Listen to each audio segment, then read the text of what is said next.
Ma'asyiral muslimin yang dimuliakan Allah Subhanahu wa taala.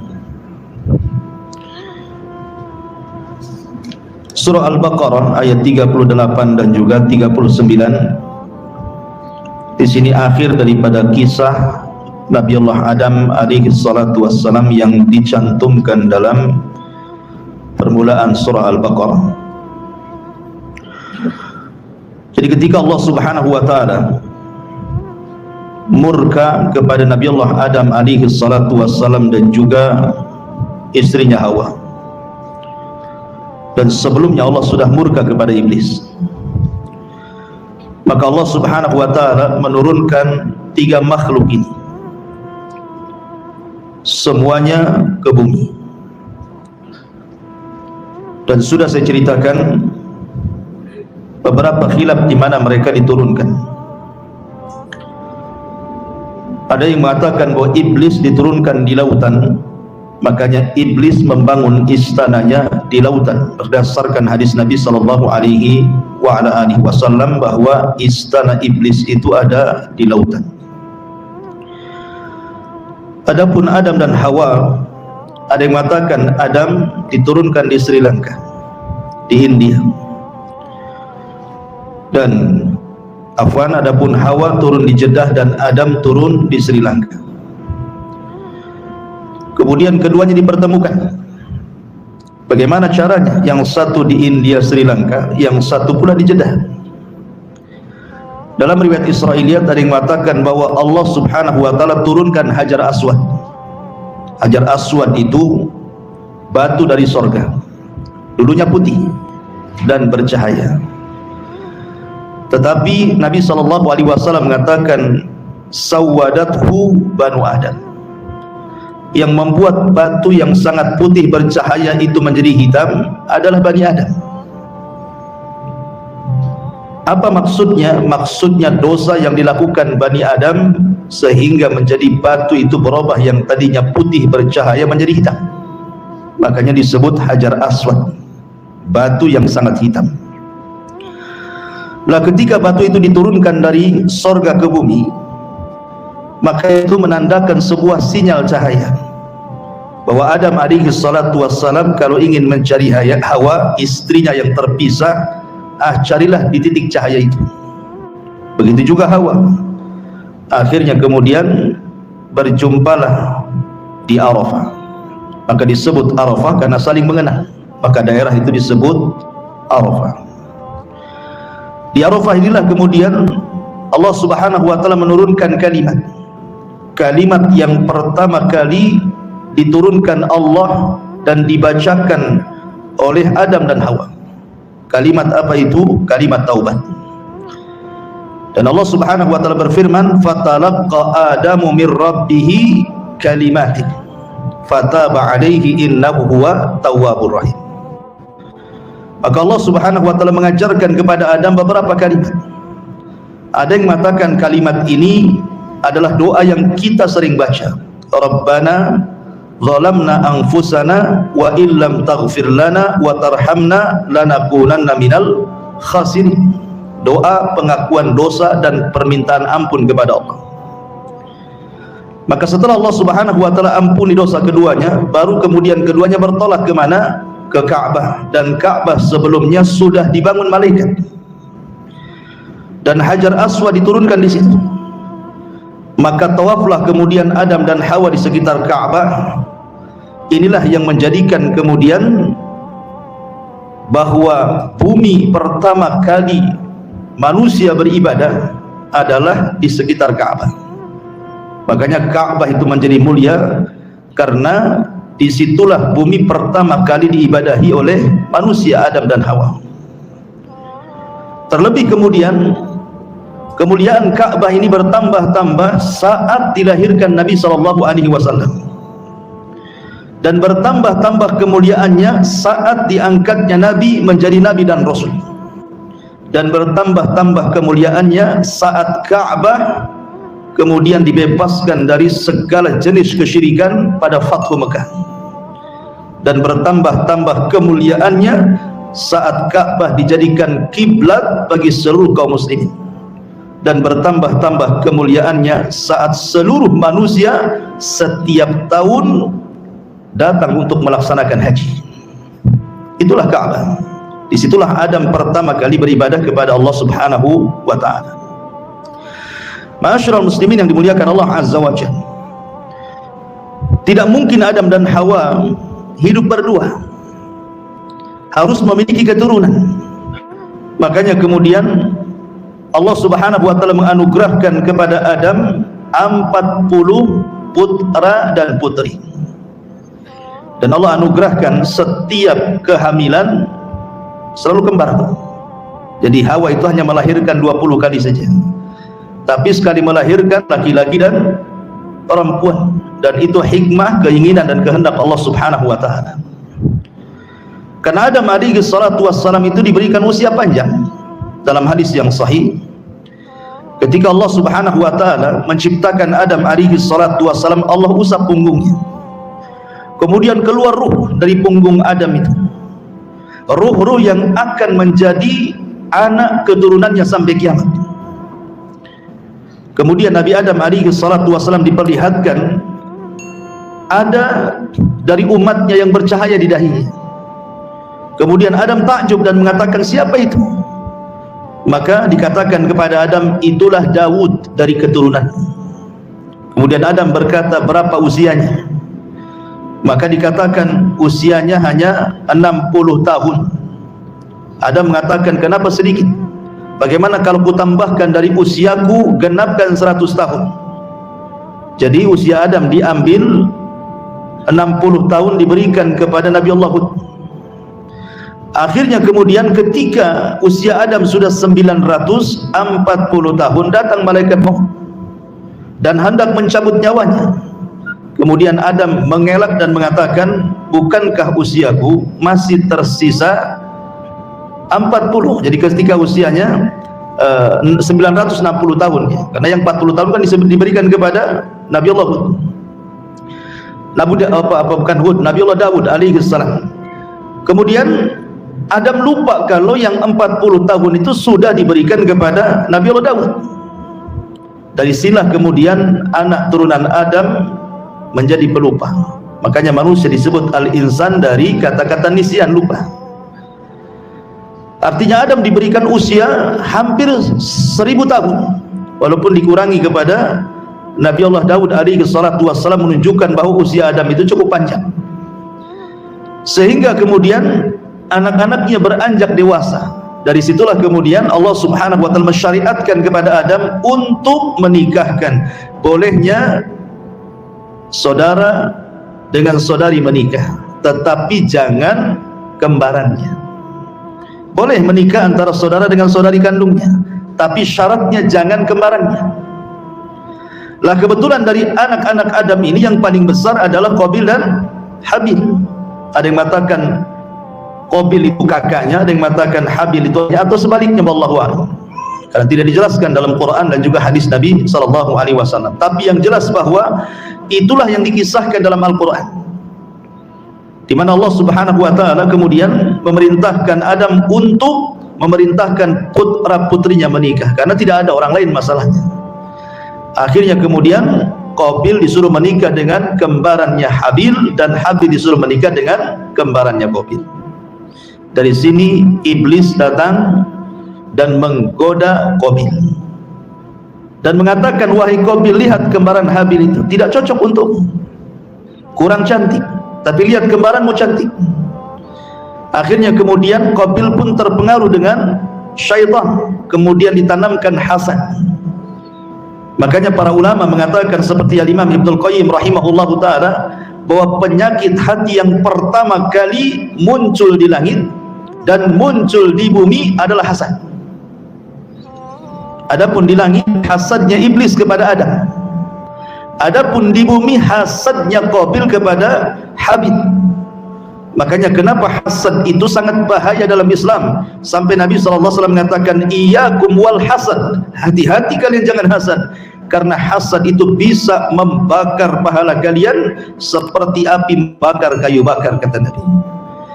Ma'asyiral muslimin yang dimuliakan Allah Azza wa Jalla. Akhirnya kemudian Qabil pun marah. Dia datang kepada saudaranya Habil, mulailah mengancam, kalau engkau tetap mengambil sembahku, la aqtulannak, saya akan bunuh kamu. Tapi Habil adalah orang baik.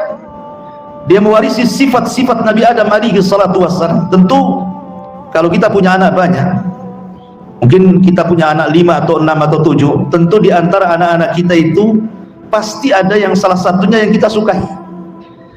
Mungkin kecerdasannya, mungkin ketampanannya, pasti adalah. Pasti hati kita itu cenderung kepada salah satu dari mereka. Apalagi kalau seandainya sudah tampan, baik, cerdas, hafal Quran, oh, tentu makin senang kan begitu. Maka Habil itu anak kesayangan Adam karena mewarisi sifat-sifatnya. Lah Habil ini tidak seperti Qabil. Makanya ketika kemudian Qabil mengancam, la aqtulannak, saya akan bunuh kamu, Habil hanya mengatakan, la imbasatta yadaka litaktulani ma ana bibasiti yadiya ilaika liaqtulah. Kalau engkau ingin membunuhku silahkan, tapi saya tidak hendak membunuhmu. Lihat bagaimana bahasanya, la imbasatta, kalau engkau bentangkan tanganmu, litaktulani, untuk membunuhku, ma ana bibasiti yadiya ilaika liaqtulah, tidak mungkin tanganku akan membunuh badanmu. Kenapa alasannya? Inni akhafullah, kata Habil, karena aku takut kepada Allah subhanahu wa ta'ala. Inni akhafullah, saya takut kepada Allah. Ma'asyiral muslimin yang dimuliakan Allah azza wa jalla. Dari sini kemudian, karena melihat kondisi Qabil dengan Habil ini cekcok, maka Adam alaihi salatu wassalam berusaha untuk mencari solusi. Berdoalah dia kepada Allah subhanahu wa ta'ala. Akhirnya Allah subhanahu wa ta'ala mensyariatkan kepada Adam untuk disampaikan kepada dua putranya untuk berkurban. Siapa yang diterima kurbannya, maka dia berhak memilih pasangannya. Akhirnya kemudian Habil berkurban dengan kambing yang sangat gemuk, yang sangat indah, yang sangat baik. Tapi Qabil, karena dia adalah petani, sementara Habil kan peternak, dia mengambil buah-buahan. Tapi karena sudah hasad sebelumnya dan dia menganggap bahwa ini rekayasa ayahnya, sehingga dia tidak sungguh-sungguh dalam berkorban.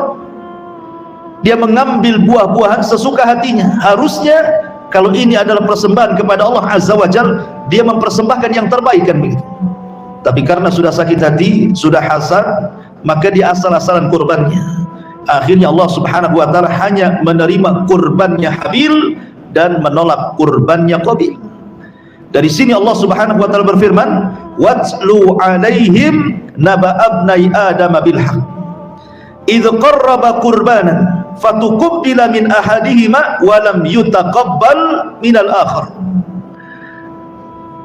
Allah mengatakan, bacakan ya Muhammad kepada mereka tentang kisah dua putra Adam, maksudnya Qabil dan Habil. Ketika keduanya berkurban, tapi Allah subhanahu wa ta'ala menerima kurban salah satunya dan menolak kurban yang lainnya. Kenapa? Karena salah satu dari putra Adam yang bernama Habil betul-betul berkurban karena takwa, sementara Qabil berkurban bukan karena takwa. Makanya kemudian Habil mengatakan, innama yataqabbalullahu minal muttaqin, sesungguhnya Allah subhanahu wa ta'ala hanya menerima kurbannya dari hamba-hamba Allah subhanahu wa ta'ala yang bertakwa. Dari sini pentingnya sebuah kaidah atau sebuah faedah, bahwa di dalam berinfak itu harus didasari takwa dan ikhlas kalau ingin diterima. Karena itu syarat. Allah subhanahu wa ta'ala thayyibun la yaqbalu illa thayyiban. Allah itu baik, tidak menerima kecuali yang baik-baik. Termasuk juga keikhlasan daripada orang yang berkorban. Habil ini orangnya ikhlas, kurbannya juga baik, diterima oleh Allah. Tetapi Qabil ini sudah tidak ikhlas karena hasad, yang dikorbankan pun tidak baik, ditolak. Makanya ada ulama mengatakan, kalau seandainya sepanjang hidupku aku tahu satu kali sujud saja diterima oleh Allah subhanahu wa ta'ala, itu sudah cukup bagiku. Kalau seandainya seluruh ibadahku aku tidak tahu diterima atau tidak, tetapi aku tahu bahwa satu kali sujud saja, sujud ini diterima oleh Allah subhanahu wa ta'ala, itu sudah cukup. Kenapa? Karena tidak mungkin Allah subhanahu wa ta'ala menerima sebuah ibadah kecuali karena dia takwa. Berarti ketakwaan itulah yang menjadikan amalan kita diterima. Tapi masalahnya kan kita tidak tahu amalan mana yang diterima oleh Allah, kan kita tidak tahu, karena kita tidak pernah ditampakkan mana yang diterima, mana yang ditolak kan. Karena kita tidak tahu mana yang ditampakkan, mana yang ditolak, makanya kata Nabi SAW, la tahkiranna minal ma'rufi syai'an walau an talqa akhaka biwajhin talqin. Jangan remehkan sekecil apapun kebaikan, walaupun hanya melemparkan senyum kepada saudaramu. Boleh jadi senyum kita kepada saudara kita itu pula yang menjadikan jalan kita membuka pintu surga kan. Karena terkadang amalan besar itu mudah tersentuh ria, tapi amalan kecil itu terkadang lebih ikhlas dibandingkan amalan yang besar. Maka jangan remehkan sekecil apapun kebaikan. Ma'asyiral muslimin yang dimuliakan Allah Azza wa Jalla, singkat cerita, akhirnya kemudian betul-betul Qabil pun kemudian melaksanakan sumpahnya di hadapan Habil. Wallahi la aqtulannak, demi Allah saya akan bunuh kamu. Tapi Habil tidak melawan dan mengatakan, silahkan, kalau kau membunuhku silahkan, saya tidak akan membunuhmu. Saya takut kepada Allah Subhanahu wa ta'ala, dan saya ingin gabungkan dosaku kepada dosamu supaya engkau termasuk penduduk neraka. Bahasanya apa kata Qabil atau kata Habil kepada Qabil? Dia mengatakan, inni uridu an tabu'a bi ithmi wa ithmika fatakuna min ashabin nar wa dzalika jazaa'ul zalimin. Sesungguhnya saya hanya mengharap dosaku ditumpukan dengan dosamu biar engkau termasuk penduduk neraka. Jadi alasan Habil kenapa tidak melawan, satu, karena takut kepada Allah. Dua, biar dosanya digabungkan dosa orang yang membunuhnya sehingga dia masuk surga dan orang yang membunuhnya masuk neraka. Dari sini ada faedah, ma'asyiral muslimin yang dimuliakan Allah Azza wa Jalla. Kalau kita cerita masalah pembunuhan, ada al-qatil wal maqtulu finnar. Orang yang membunuh dan orang yang dibunuh dua-duanya masuk neraka. Yang kedua, al-qatil wal maqtulu fil jannah. Orang yang membunuh dan orang yang dibunuh dua-duanya masuk surga. Kemudian yang ketiga, al-qatilu finnar wal maqtulu fil jannah. Orang yang membunuh di neraka, orang yang dibunuh di surga. Kemudian yang keempat, al-qatilu fil jannah wal maqtulu finnar. Orang yang membunuh di surga, orang yang dibunuh di neraka. Bagaimana gambarannya? Yang pertama, al-qatilu wal maqtulu finnar. Orang yang membunuh dan yang dibunuh di neraka. Ini berdasarkan hadis Nabi SAW yang terdapat dalam Sahihaini Bukhari dan Muslim. Kata Nabi SAW, "Idza tawajahal muslimani bisayfihima fal qatil wal maqtul finnar." Qalu ya Rasulullah, hadzal qatil fama balul maqtul? Qala innahu kana harisan ala qatli sahibi. Kata Nabi SAW, apabila dua orang muslim berhadap-hadapan dengan pedangnya dan hendak saling membunuh, maka orang yang membunuh dan yang dibunuh dua-duanya di neraka, kata Nabi. Sahabat bertanya, Rasul, kalau orang yang membunuh di neraka, okelah. Tapi kalau orang yang dibunuh di neraka, macam mana caranya? Maka Nabi SAW mengatakan, ya, karena yang terbunuh juga sebelum dia terbunuh, dia pun sudah ingin membunuh. Ya. Jadi orang yang dibunuh itu sebelum dia terbunuh, dalam hatinya juga ingin membunuh masalahnya. Jadi sama punya keinginan membunuh, cuma satunya apes saja kan itu ya. Satunya apes dia, makanya dia yang terbunuh. Tapi dua-duanya masuk neraka. Ini gambaran yang pertama. Gambaran yang kedua, al-maqtul, al-qatil wal-maqtulu fil jannah. Orang yang membunuh dan orang yang dibunuh dua-duanya masuk surga. Al-Imam Muslim meriwayatkan dalam sahihnya dari Abi Hurairah radhiyallahu anhu, di mana Allah Subhanahu wa taala, yadhaqullahu ila rajulain yaqtulu ahaduhum al-akhar kilahuma yadkhulul jannah. Allah tertawa kepada dua orang laki-laki, salah satunya membunuh yang lainnya, tapi dua-duanya dimasukkan ke dalam surga. Faqalu, sahabat bertanya, kaifa ya Rasulullah, bagaimana tuh gambarannya tuh? Yang membunuh dan yang dibunuh dua-duanya masuk surga. Maka Nabi SAW memberikan gambaran, yuqatilu hadza fi sabilillah. Ketika terjadi perang antara muslim dan kafir, yang muslim ini kemudian mati gugur, orang yang mati dalam pertempuran mati syahid, masuk surga. Summa yatubullahu alal qatil, tiba-tiba kemudian yang membunuhnya tobat, masuklah dia ke dalam Islam. Kemudian fayuqatilu fi sabilillah fayustashhad, maka dia pun kemudian setelah masuk Islam ikut perang lagi, tetapi di kubu orang Islam dia pun gugur juga, mati syahid. Maka dua-duanya di sorga, kata Nabi. Itulah al-qatil wal maqtulu fil jannah, yang membunuh dan yang dibunuh masuk sorga. Yang ketiga, orang yang membunuh di neraka dan orang yang dibunuh di sorga. Sama seperti orang dalam jihad. Orang kafir membunuh orang Islam, orang Islam yang dibunuh dalam peperangan syahid, yadkhulunal jannah bighairi hisab, masuk surga tanpa hisab. Kemudian yang membunuh orang kafir ini, yang membunuh orang kafir setelah membunuh orang Islam, dia pula terbunuh juga dia. Saling bunuh-bunuhan kan? Tapi yang satu orang kafir, yang satu muslim, dua-duanya mati dalam jihad. Maka yang kafir ini masuk neraka karena kekafirannya, yang muslim masuk surga karena kesyahidannya. Itulah al-qatilu finnar wal maqtulu fil jannah, orang yang membunuh di neraka, orang yang dibunuh masuk surga. Kemudian yang terakhir kebalikannya, al-qatil fil jannah wal maqtulu finnar, orang yang membunuh masuk surga, orang yang dibunuh masuk neraka. Sama-sama saat jihad juga. Di mana orang Islam membunuh orang kafir, selesailah dia, orang kafir masuk neraka. Kemudian orang yang membunuh ini terus dia di atas keislaman sampai dia mati, maka dia masuk surga. Ma'asyiral muslimin yang dimuliakan Allah Azza wa Jalla, adapun kasusnya Qabil dan Habil, ini masuk pada gambaran yang pertama, kasusnya Qabil dan Habil. Kenapa Habil ini masuk surga dan Qabil masuk neraka? Karena yang ada keinginan membunuh itu siapa? Qabil. Habil itu tidak ada keinginan membunuh. Kalau seandainya Habil ada keinginan membunuh, masuk sabda Nabi, dua-duanya neraka. Tetapi Habil itu tidak ada keinginan membunuh. Dari mana kita tahu?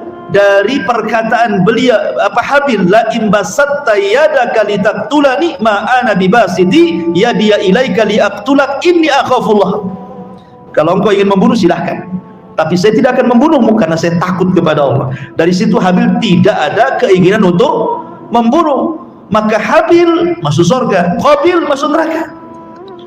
Bahkan Qabil harus menanggung dosa yang sangat besar. Perhatikan sabda Rasul dari Abdullah bin Mas'ud radhiyallahu anhu. Nabi SAW bersabda, la tuqtalu nafsun zulman illa kana ala ibni adam al-awwal kiflun min damiha li'annahu kana awal man sannal qatlah. Siapapun yang membunuh dengan cara zalim, siapapun yang membunuh dengan cara zalim, kecuali anak Adam yang pertama si Qabil, akan dapat bagian dosanya karena dia orang yang pertama kali mencontohkan membunuh. Jadi kalau sejak zaman Qabil sampai hari ini ada orang yang membunuh dengan cara zalim, otomatis orang yang membunuh itu kan dosa. Ribuan orang yang sudah membunuh, otomatis ribuan dosa ini si Qabil juga akan nanggung dosanya. Kenapa? Karena dia yang ngasih contoh keburukan. Sementara Nabi SAW bersabda, man sanna sunnatan sayyi'atan falahu wizruha wa wizru man amila ba'dahu la yanqusu min auzarihim syai'a, kata Rasul. Barang siapa yang mencontohkan keburukan, maka dia dapat dosa, dan dosa orang yang mencontohnya tanpa mengurangi dosa mereka sedikit pun, dan begitu seterusnya. Berarti Qabil ini banyak di dosanya, karena setiap dosa pembunuh itu dia dapat bagiannya tuh. Maka jangan memberikan contoh keburukan kemudian ditiru orang, maka orang yang menirunya dapat dosa dan orang yang menirukan pertama dapat bagian dosanya. Auzubillah. Jadilah orang-orang yang mencontohkan kebaikan, jangan jadi pencontoh keburukan. Ma'asyiral muslimin yang dimuliakan Allah Subhanahu wa taala. Setelah kemudian Qabil pun ketika dibunuh oleh Qabil dengan cara pengecut.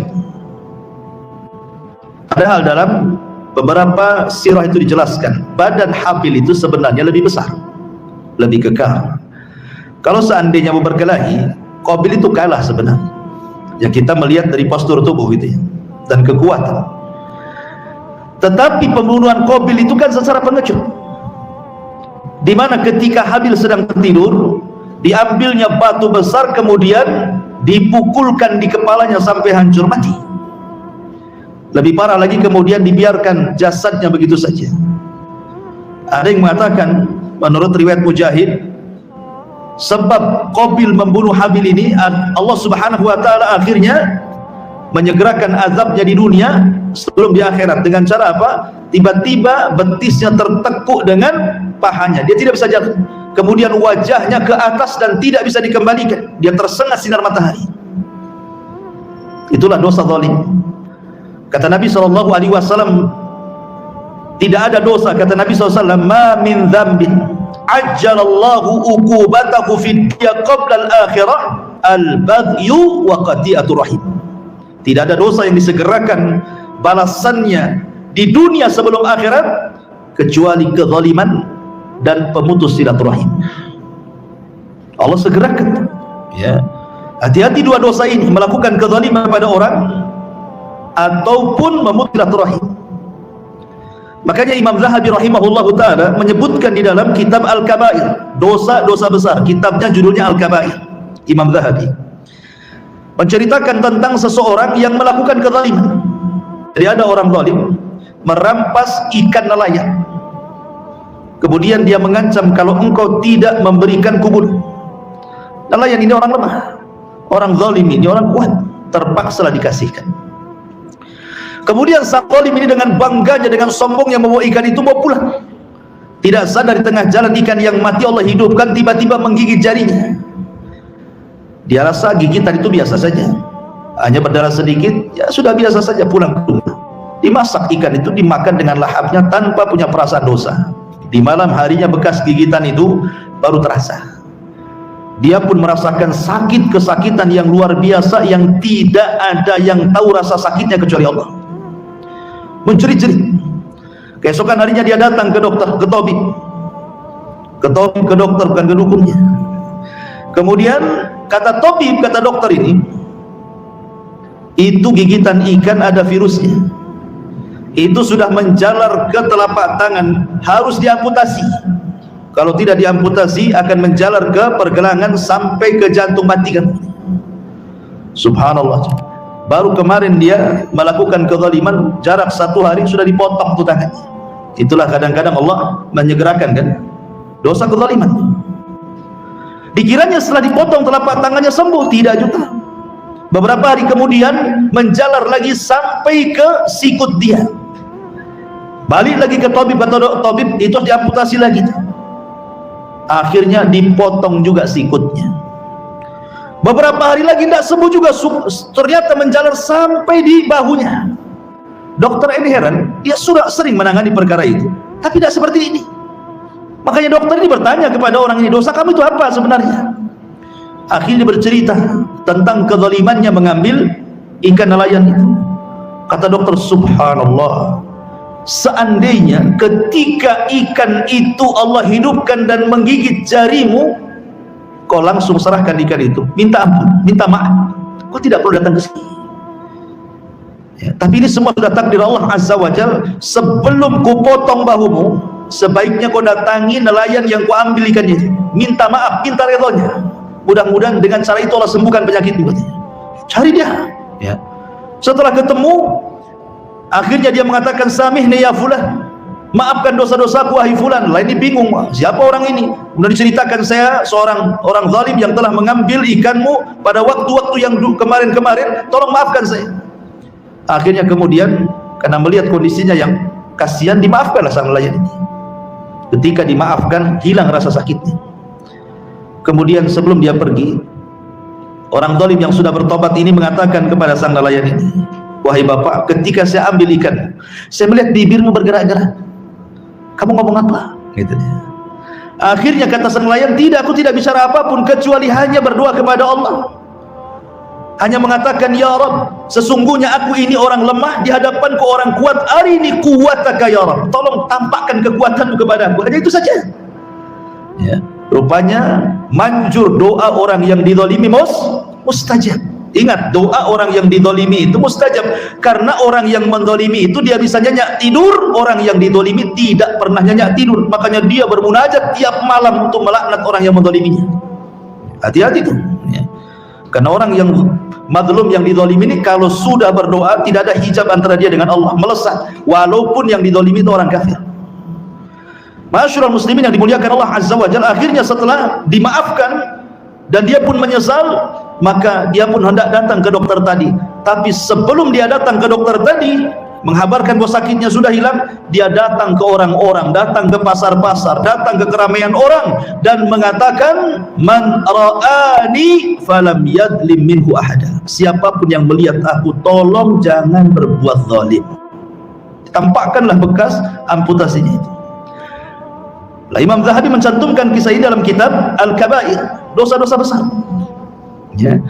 Nah di sini lihat bagaimana Habil ketika dibunuh oleh Qabil secara zalim, maka Allah berikan hukuman kepada Qabil kan itu. Makanya Rasul mengatakan tidak ada dosa yang disegerakan hukumannya di dunia sebelum akhirat. Salah satunya al-baghyu, kezaliman, wa qati'atur rahim, dan orang yang memutus silaturahim.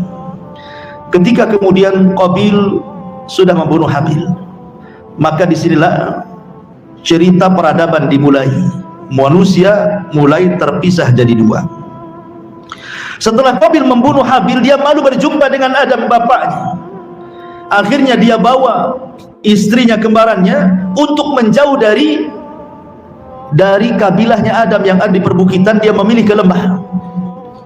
Akhirnya kemudian Qabil dan juga istrinya beranak pinak di lembah itu, sementara Adam alaihi salatu wasallam berada di perbukitan dan bersama anak dan cucunya. Disitulah kemudian terpisah antara dua kabilah, kabilah Adam dan kabilah Qabil, satu di bukit, satu di lembah. Dan Adam mulai memberlakukan tidak boleh orang bukit kemudian turun ke bawah. Ya. Ma'asyiral muslimin yang dimuliakan Allah Subhanahu wa taala, ketika kemudian Qabil sudah beranak pinak di atas, Nabi Adam kemudian berada di atas, dan Adam mendengar bahwa Habil terbunuh oleh Qabil, maka Adam merasa sedih luar biasa. Huznan hazanan syadid, sedih sekali. Dari situ dia berdoa kepada Allah Subhanahu wa taala. Tiba-tiba kemudian Allah Subhanahu wa taala merintahkan Adam untuk menggauli Hawa, dan Hawa pun kemudian mengandung kembali. Rupanya Allah Subhanahu wa taala hendak menghadiahkan kepada Adam pengganti Habil. Maka lahirlah kemudian seorang anak yang disebut dengan hibatullah, hadiah dari Allah sebagai pengganti Habil. Siapa namanya? Syith alaihi salam. Dialah kemudian yang akan menjadi nabi setelah Adam. Namanya Nabiullah Syith. Pakai shin besar ya, sa, Syith namanya. Alaihi salam, itulah nabi kedua setelah Adam, sebelum Idris. Lah Nabi Allah Syith ini, ikhwatu fillah yang dimuliakan Allah Subhanahu wa taala, dijelaskan bahwa dia diberikan sahifah. Awalnya dia mengikuti syariatnya Adam alaihi salatu wassalam, tetapi setelah kemudian besar, Nabi Allah Syith kemudian diberikan kitab oleh Allah Subhanahu wa taala berupa suhuf. Dan itu digambarkan dalam sebuah riwayat di mana dijelaskan oleh para ulama, di antaranya riwayat Imam Ibnu Hibban dari hadis Ibrahim ibn Hisham dari Yahya ibn Yahya al-Ghassani, dia mengatakan haddatsana abi, telah menceritakan kepada kami bapakku, an jaddi, dari kakekku, an Abi Idris al-Khawlani, dari Abi Idris al-Khawlani, an Abi Dzar al-Ghifari, dari sahabat Abi Dzar al-Ghifari radhiyallahu anhu. Dia mengatakan, dakhaltul masjid, kata Abi Dzar, aku masuk ke masjid Nabi. Fa idza Rasulullah sallallahu alaihi wasallam jalisun wahdah, aku melihat Rasul sedang duduk sendirian, maka aku hampiri Rasul. Kemudian kata Abi Dzar, dia mengatakan, ya Rasulullah, kam kitaban anzalallahu, Rasul, berapa sih kitab yang Allah turunkan itu? Maka Nabi sallallahu alaihi wasallam mengatakan, mi'atu kitabin wa arba'atu kutubin, Allah turunkan 100 suhuf dan 4 kitab. 100 suhuf dan 4 kitab. Kemudian kata Rasulullah SAW, unzila ala syith 50 sahifatan wa unzila ala Akhnuh, Akhnuh itu maksudnya Idris, 30 sahifatan wa unzila ala Ibrahim ashru wa unzila ala Ibrahim ashru sahaif wa unzila ala Musa qabla Taurati ashru sahaif wa unzila Taurat wal Injil wal Zabur wal Furqan. Kata Nabi sallallahu alaihi wasallam, Allah turunkan 100 suhuf dan 4 kitab. Diturunkan kepada Nabi Syith 50 suhuf, diturunkan kepada Idris 30 suhuf, diturunkan kepada Ibrahim 10 suhuf, diturunkan kepada Musa 10 suhuf, bukan Taurat. Kemudian Allah turunkan Taurat setelahnya, kemudian Injil, kemudian Zabur, kemudian Quran. Hadis ini dikatakan oleh Al-Hafidh Ibn Rajab rahimahullahu ta'ala, walaupun hadis ini dikeluarkan oleh Imam Ibn Hibban dalam sahihnya, di dalam Al-Ihsan fi Taqrib Sahih Ibn Hibban, tapi ada catatan dari Imam Ibn Rajab Al-Hambali dalam Fathul Bari, wa qad ruwiya min wujuhin muta'addidatin an Abi Dzarrin wa kulluha la takhlu min maqali. Memang banyak riwayat tentang jumlah kitab yang turun itu, tapi semua ada perbincangan para ulama tentang sanadnya. Tapi intinya bahwa Nabi Allah Syith diturunkan kepada Syith ini 50 sahifah, 50 lembar kitab yang datang dari Allah Subhanahu wa taala. Dengan 50 lembar inilah kemudian Nabi Syith berdakwah, mengajak manusia ke dalam tauhid, mengajak manusia kepada akhlak yang baik. La ma'asyiral muslimin yang dimuliakan Allah Azza wa Jalla, Nabi Syith ini dikenal memang semangat berdakwah dan mewarisi akhlak Adam, karena ketika Nabi Syith dilahirkan, dia kan masih berjumpa dengan Adam, masih berjumpa ratusan tahun dengan Adam alaihi salatu wassalam, sehingga memungkinkan Adam mendidik Nabi Allah Syith akhirnya menjadi seorang nabi. Bahkan ketika kematian Adam alaihi salatu wassalam dijelaskan, ketika Adam alaihi salatu wassalam meninggal dunia, Adam ini kan masih teringat dengan sorga, karena pernah tinggal di sorga masalahnya, jadi teringat dengan sorga. Jadi dia ngomong sama anak-anaknya, keluarlah kalian, carilah di luar, barangkali ada buah-buahan sorga, bawa kemari. Maka anak-anaknya kemudian nurutlah apa kata bapaknya, karena itu adalah wasiat terakhir kan. Keluarlah anak-anaknya mencari buah-buahan yang mirip dengan buah-buah surga. Di tengah jalan berjumpa dengan malaikat. Kemudian kata malaikat, ila aina tadhhabun, pergi ke mana kalian? Kemudian anak-anaknya ada mengatakan, termasuk Syith di situ gitu ya, kami diperintahkan bapak kami, karena dia sedang sakaratul maut, untuk mencari buah-buahan seperti buah-buah sorga. Kata malaikat, lah ketika itu di tangan malaikat ada kain kafan dari sorga, ada wewangian dari sorga, sudah membawa perlengkapan fardu kifayah. Jadi kata malaikat ini, kembali kepada rumah kalian, sesungguhnya ayah kalian sebentar lagi mau meninggal. Akhirnya anak-anaknya kemudian datang, dan malaikat maut sudah datang kepada hadapan Adam alaihi salatu wassalam. Ketika melihat itu malaikat, Adam meminta kepada istrinya untuk menyingkir. Kemudian Adam alaihi salatu wassalam pun akhirnya dicabut nyawanya. Maka kemudian malaikat mengajarkan bagaimana caranya fardu kifayah, mulai dari memandikan, mengkafankan, menyolatkan, sampai kemudian menguburkan. Ma'asyiral muslimin yang dimuliakan Allah Azza wa Jalla, lah dari sinilah kemudian Nabi Allah Syith alaihi salam itu menjadi penerus Adam alaihi salatu wassalam. Dan Syith membuat syariat, meneruskan syariat Adam, tidak boleh para pengikutnya yang ada di bukit berjumpa dengan para pengikut Qabil yang ada di lembah. Sampai pada waktunya Nabi Allah Syis kemudian meninggal dunia. Ketika meninggal dunia ini, jarak antara Syis ke Idris kan jauh, ada beberapa abad berlalu tuh, ya. Sehingga kemudian peran iblis di sini masuk. Iblis ini peran karena kekosongan Nabi kan, Adam sudah nggak ada, Syis sudah meninggal, Idris belum lahir. Di sini terjadi zaman fatrah. Inilah kesempatan iblis untuk menggoda Bani Adam. Dengan cara apa? Iblis ini, ma'asyiral muslimin yang dimuliakan Allah Azza wa Jalla, berpura-pura menjelma manusia. Setelah berpura-pura menjelma manusia, dia mencari pekerjaan di salah satu kebun yang ada di lembah di kabilahnya Qabil. Pura-pura mencari pekerjaan, jadi pekerja di kebun, ya nyangkul ya apalah gitu. Kemudian akhirnya iblis ini mengajarkan kepada pemilik kebun itu suara seruling, ya, dibuatlah seruling, kemudian ditiup, dan itu belum pernah ada suara-suara bunyi-bunyi kayak begitu. Akhirnya kemudian sukalah ini pemilik kebun ini, kemudian akhirnya diundanglah kawan-kawannya. Akhirnya iblis pun kemudian meniupkan seruling-seruling itu. Akhirnya suara seruling itu dijadikan pesta tahunan oleh kabilah Habil ini. Kalau mereka pesta, mereka akan meniup seruling. Makanya Rasul mengatakan mizmar min mazamiri syaitan. Seruling itu dari suara-suara syaitan, kan itu riwayatnya. Jadi akhirnya suara seruling yang ada di bawah ini sampailah ke ada di bukit, ya, di bukit itu. Yang laki-lakinya penasaran, ada apa sih suara-suara gaduh di bawah itu? Mulailah turun anak-anak muda dari atas 1-2 itu ngintip, ada apalah suara gaduh di bawah itu.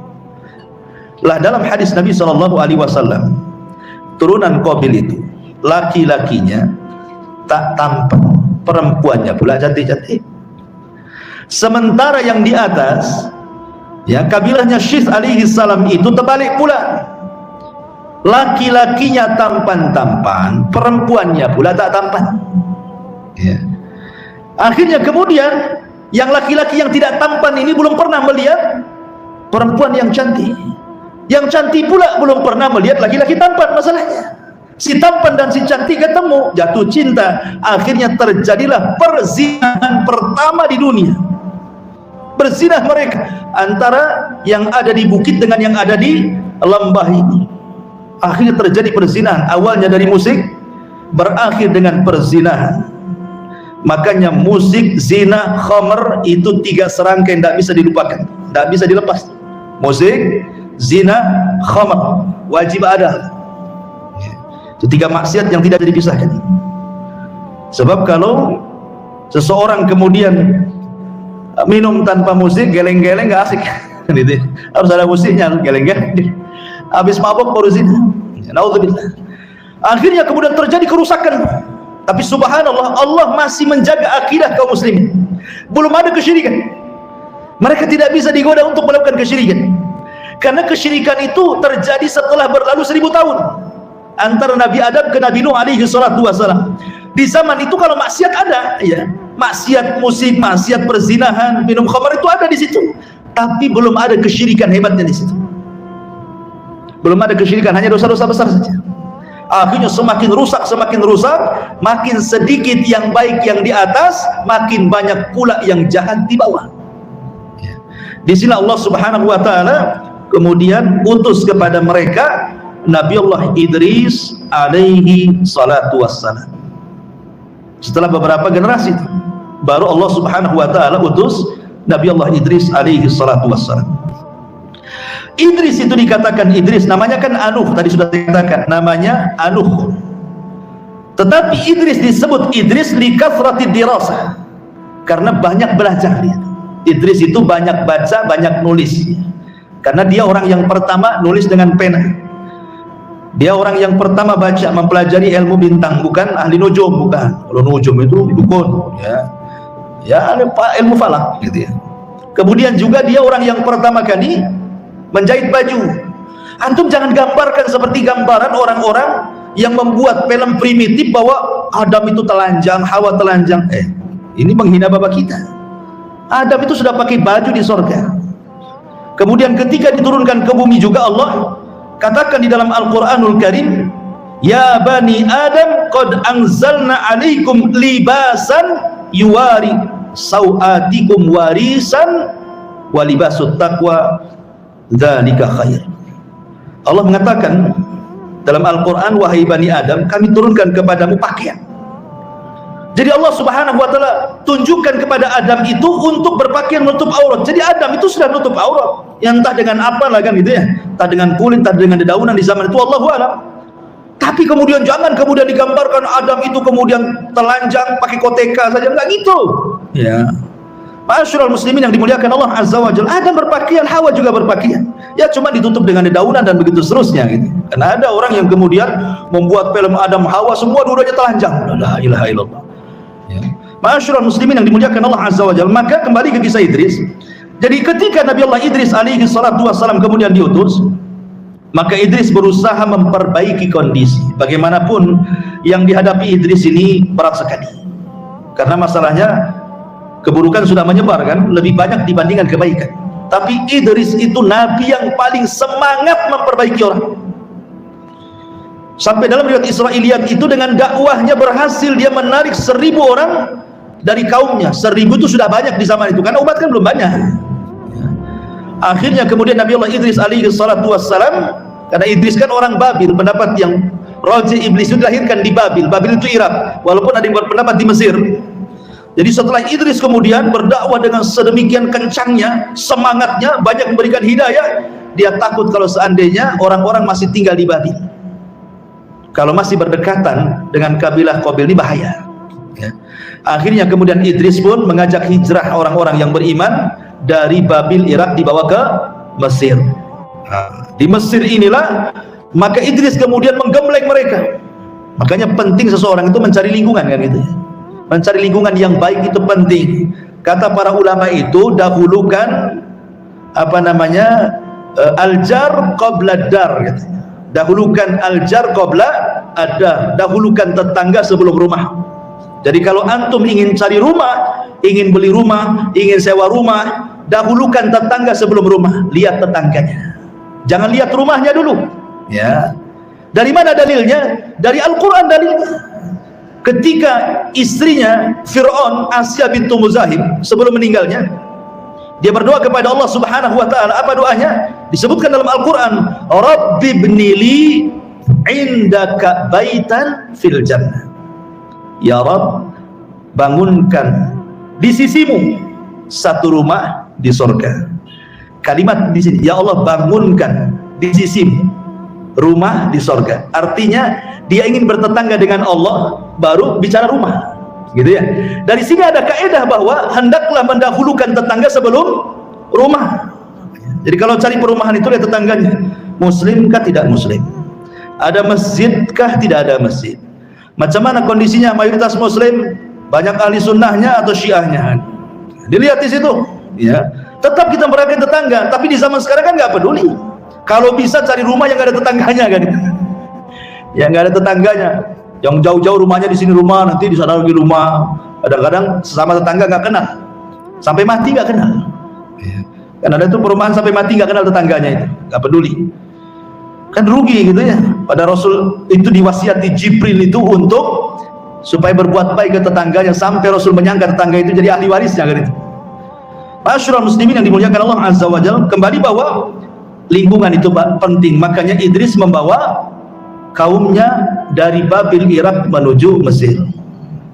Karena Idris itu semangat berdakwah, maka Allah Subhanahu wa ta'ala berikan hadiah kepada Idris. Setiap satu hari dia mendapatkan pahala seluruh umatnya di zamannya. Jadi pahala umatnya di zamannya diberikan kepada Idris. Senanglah Idris itu. Akhirnya dia kemudian meminta kepada Allah Subhanahu wa ta'ala untuk dipanjangkan usianya. Sampai terjadi khilaf tentang di mana meninggalnya Idris ini. Ada yang mengatakan bahwa ketika Idris menginginkan usianya dipanjangkan, dia datang kepada malaikat yang selalu bersamanya. Ada yang mengatakan Jibril, ada yang mengatakan yang lainnya, untuk dipertemukan dengan malakul maut. Kata malaikat ini, saya tidak mungkin memintakan kepada Allah Subhanahu wa ta'ala agar usiamu dipanjangkan, karena usia itu takdir. Tapi kalau engkau tahu, cobalah kau bincangkan dengan malakul maut, katanya, dengan malaikat maut. Kata Idris, gimana cara ketemunya? Akhirnya kemudian dinaikkanlah Idris ke langit keempat, dan Rasul pernah berjumpa di langit keempat dalam peristiwa Mi'raj, kan gitu ya. Naik ke langit keempat, Rasul berjumpa dengan Idris. Kata Idris, marhaban bi akhir salih wa nabiyyin salih, selamat datang nabiku yang saleh dan saudaraku yang saleh, kata Idris. Jadi Idris ini diterbangkan ke langit keempat. Allah Subhanahu wa taala berfirman, wa rafa'nahu makanan 'aliyan, wa rafa'nahu makanan 'aliyan, wadhkur fil kitab Idris innahu kana siddiqan nabiyya wa rafa'nahu makanan 'aliyya. Sebutkan wahai Muhammad tentang kisah Idris di dalam Al-Qur'an. Dia seorang nabi yang jujur dan kami angkat Idris ke tempat yang tinggi, maksudnya ke langit keempat. Sesampainya di langit keempat, kemudian malaikat ini berjumpa dengan malakul maut dan mengatakan, Idris menitipkan salam kepada. Idris menitipkan salam kepada.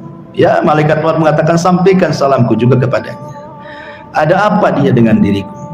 Kemudian malaikat ini mengatakan, aku antar Idris ke langit keempat itu supaya dia ingin ditambah usianya agar kau jangan mencabut dulu nyawanya. Subhanallah, kata malakul maut, baru saja Allah memandatkan kepadaku untuk mencabut manusia di langit keempat. Aku heran, mana ada manusia di langit keempat.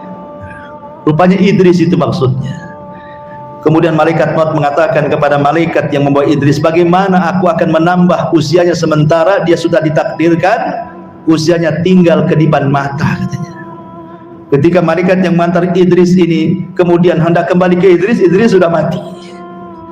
Idza jaa ajaluhu la yastakhiruna sa'atan wa la yastaqdimun. Kalau ajal itu sudah datang, tidak mungkin maju, tidak mungkin mundur, pas waktunya, tidak bisa ditawar-tawar. Nabi Idris saja tidak bisa nawar, apalagi kita, ya. Karena Allah mengatakan, hatta idza balagha tara wa qila man rab. Hatta idza balagatit tara wa qila man rab. Kalau nyawa sudah di sini, di tenggorokan, nggak ada yang bisa mengembalikan ke bawah. Wakil mantrok, siapa yang bisa meruqyah hadir kembalikan rohnya? Nggak bisa, ya, pasti mati orang itu, karena sudah ditetapkan kan kematian. Maka Idris akhirnya meninggal di langit keempat dan tidak pernah turun. Ini satu pendapat.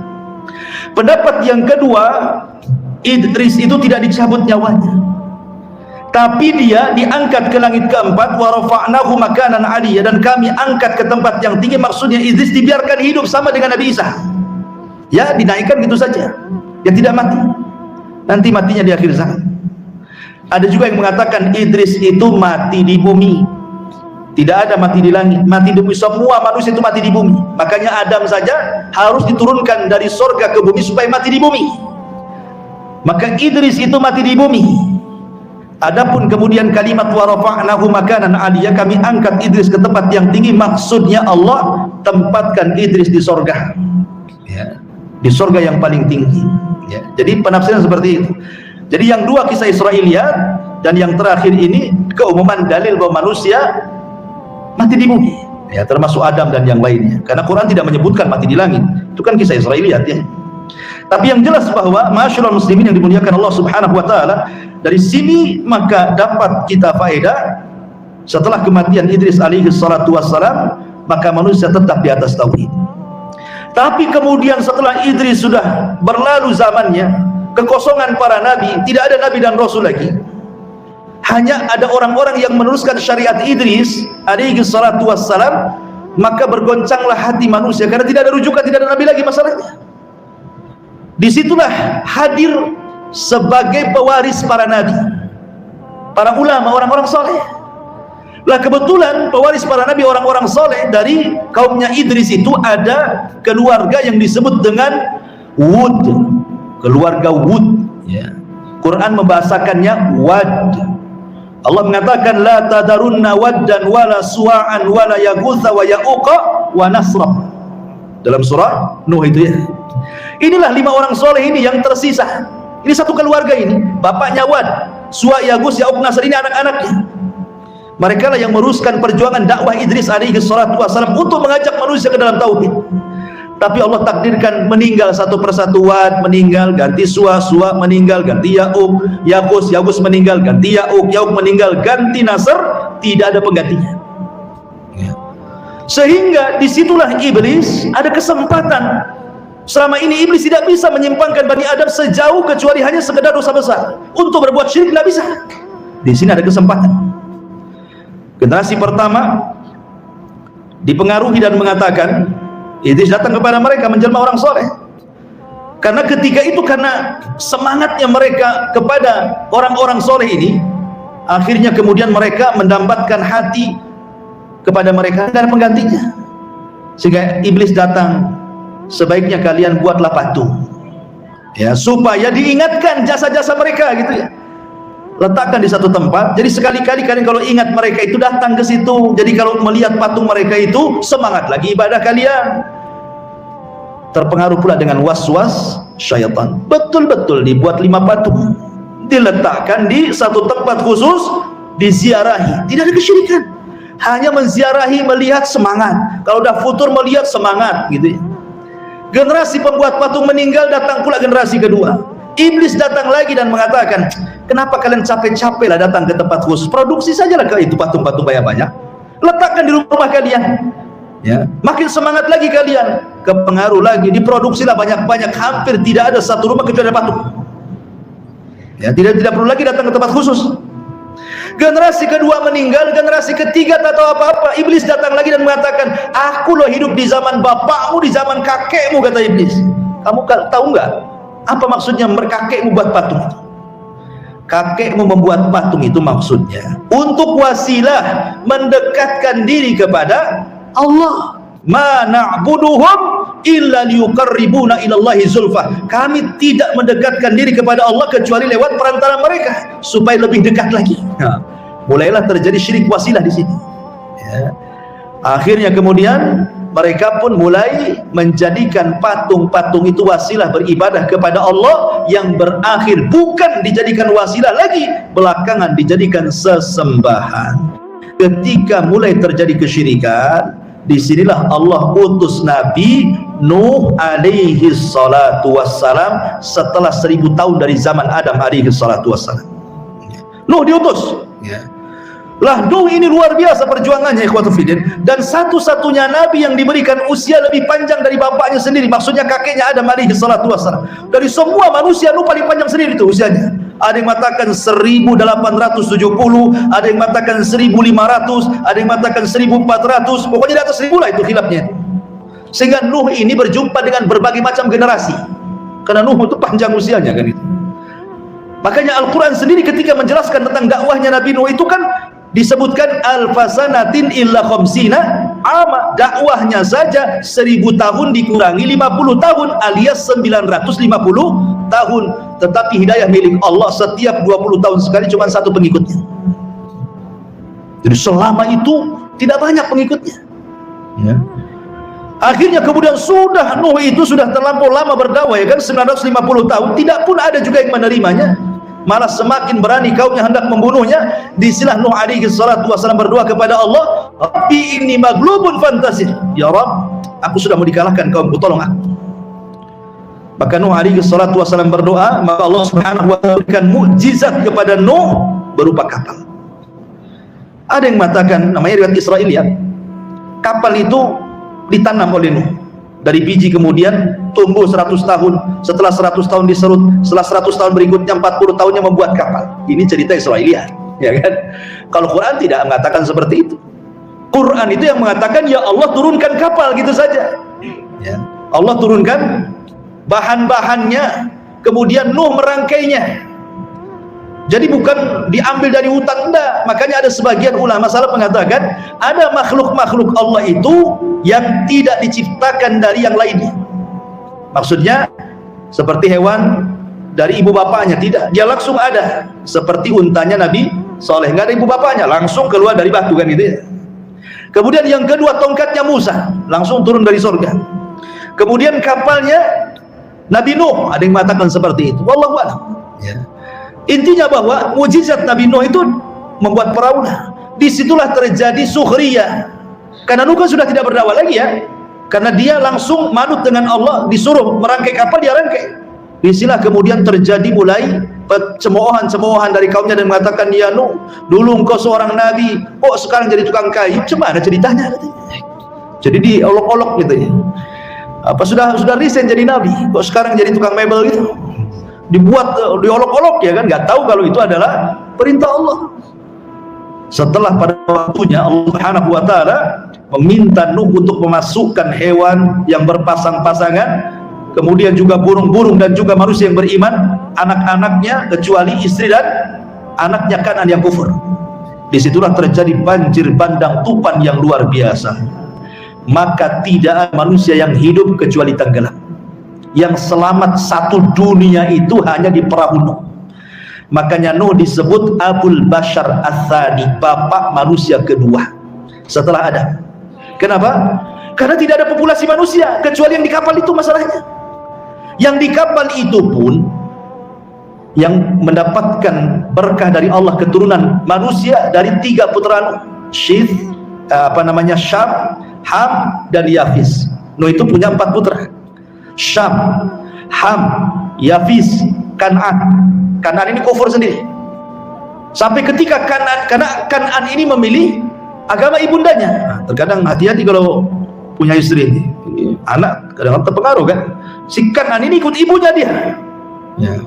Makanya ketika kemudian Nuh alaihi salatu wasallam mengatakan, irkam ma'ana, masuk ya Kan'an. Apa kata Nuh? Sa'awi ila jabal. Tidak perlu, saya akan naik ke gunung. Nggak akan sampai tuh banjir itu ke atas gunung. Naik dia ke gunung. Tapi Nuh mengatakan, la asimal yaum, tidak ada yang selamat wahai Kan'an. Tidak akan selamat. Masuk. Nuh masih berhajat bahwa Kan'an masuk ke dalam kapalnya bisa didakwai, dapat hidayah kan itu. Karena sayangnya Nuh kepada anaknya. Tapi Allah Subhanahu wa taala mengatakan, innahu laisa min ahlik, dia bukan keluargamu. Pergi. Ditinggallah. Ya, tenggelam mati dia. Akhirnya ketika perahunya bersandar di Bukit Judi Irak, kemudian turun gitu ya, maka dari cikal bakal manusia dari 3 keturunan, itulah yang melahirkan banyak manusia, Syith, Ham, Syam, dan Yafis. Dari sinilah semua umat manusia kembali kepada 3 nasabnya putra Nuh. Ya.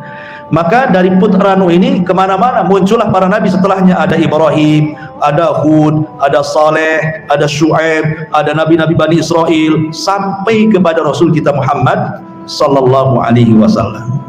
Inilah rangkuman bagaimana Allah Subhanahu wa taala mengutus para nabinya dari bapak kita Adam alaihi salatu wassalam. Wallahu alam. Baik, sebelum saya tutup, silahkan kalau ada yang bertanya.